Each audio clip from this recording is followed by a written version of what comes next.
අපේ තාත්තා දුම්රිය ස්ථානාධිපතිවරයෙකි. මව ගුරුවරියකි. තාත්තා දුම්රිය ස්ථානාධිපතිවරයෙක් ලෙස සේවය කරන නිසා අපි අම්මා, මල්ලි සහ මට ඔහුට මාරුවීම් ලැබෙන ප්‍රදේශවලට අපිටද මාරුවීම් සාදා ගැනීමට සිදුවිය. එක් අවස්ථාවකදී තාත්තාට ඔහිය දුම්රිය ස්ථානයට මාරුවක් ලැබිණි. අපිද එහි නිල නිවාසයේ පදිංචියට ගියෙමු. නමුත් මෙවර අම්මට මාරුවීම සාදා ගැනීම අසීරු කටයුත්තක් විය. ඇයට මාරුවීම සාදා ගැනීමට මාස 3ක කාලයක් යනු ඇතැයි තාත්තා සමග පවසනු මට ඇසිණි. මේ වන විට මා 4 ශ්‍රේණියේද මල්ලි 2 ශ්‍රේණියේද ඉගෙනුම ලබමින් සිටියහ. කෙසේ නමුදු අම්මද නොමැති නිසා විශාල මෙන්ම සැප පහසු නොවූ නිල නිවාසයේ නවාතැන් ගැනීමට තාත්තා කැමති නොවිය. එනිසා අපි වෙනත් ගෙයක් කුලියට ගත්තෙමු. එය අලංකාර කුඩා නිවසකි. සීතල දේශගුණයට සරිලන ලෙස සාදා තිබූ ඒ නිවස තරමක් පැරණි වුවත් අප සියලු දෙනාගේ සිත් ගත්තෙමු. අම්මා නොමැති නිසා අපිව බලා කියා ගැනීමට තංගම්මා නැමැති කාන්තාවක් ගෙදර සේවයට පැමිණියාය. නමුත් ඇය අපි සමග එතරම් සුහදශීලී ලෙස කටයුතු කළේ නැත. කොටින්ම කිවහොත් ඇය අපිට කෑම සෑදීම සහ ගෙදර අස්කිරීම පමණක් සිදු කළාය.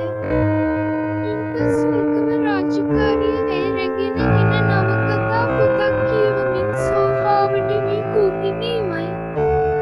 නමුත් අපිට ඒ එතරම් ගැටලුවක් නොවිණි. ඊමන් දෙයක් මෙම නිවසේ පිටුපස සෙල්ලම් කිරීමට අගනා තණබිමක් නිර්මාණය වී තිබීමයි. මේ නිසා තාත්තා පැමිණෙන තුරු අපි එහි සෙල්ලම් කළෙමු. ඔහිය ප්‍රදේශයට නිතරම වැසි ඇද ඇලේ. මේ දිනවලට අපි පාසල් පවා නොයා සිටින්නෙමු. එදිනවලට නිවසට කොටුවන අපේ එකම සෙල්ලම වන්නේ දූවිලි පිරුණු අහුමුළු පරීක්ෂා කිරීමයි. එය අපගේ එකම සෙල්ලම නොවේ. තවත් එකක් පවතී. අපි ඒ ගැන කාටවත් පවසා නැත. එනම් අවතාර සෙල්ලමයි. ඇය කාන්තාවකි. අපි ඇයව අම්මා ලෙස ඇමතුවෙමු. මොකද ඇය අප සෙල්ලම් කරන විට පිට්ටනියට පැමිණ අපේ තනියට සිටී. එමෙන්ම එකවරක් මා ගසකට නැගී වැටීමට ගොස් බේරාගත්තේද ඇයයි. ඇය අපට කතන්දර පවා කියා දී. ඇය කරුණාවන්තයි, ආදරණීයයි.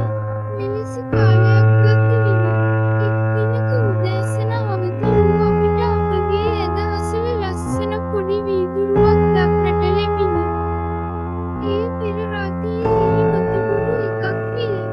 මෙය අම්මා අවතාරය විසින් අපිට රාත්‍රියේ පිපාසය සෑදුණහොත් එයින් මිදීමට තබා ගොස් ඇතැයි සිතුවෙමු. මේ වන විට තාත්තාට මල්ලිගේ යම් වෙනස්කම් දක්නට ලැබුණත් ඔහුද මේ ගැන කිසිවක් ඔහුට නොපැවසුවේය. අම්මට තවම මාරුව සාදා ගැනීමට අපහසු වී ඇති බව තාත්තා මා සමග පැවසුවා.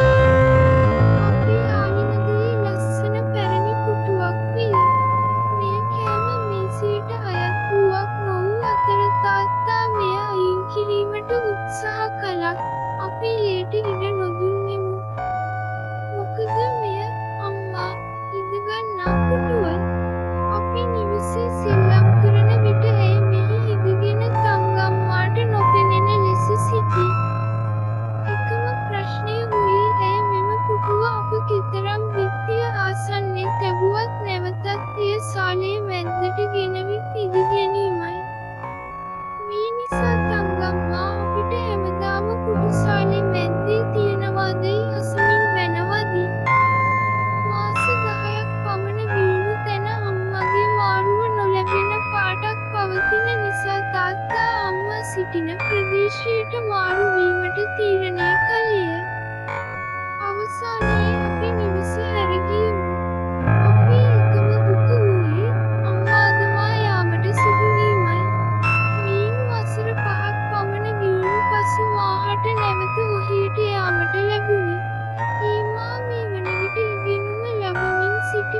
විද්‍යාලයේ විවාද කණ්ඩායමේ සමාජිකයෙක් ලෙස තරග කිරීමට ඔහි මධ්‍ය විද්‍යාලයෙන් ලද ඇරයුමකට අනුවයි.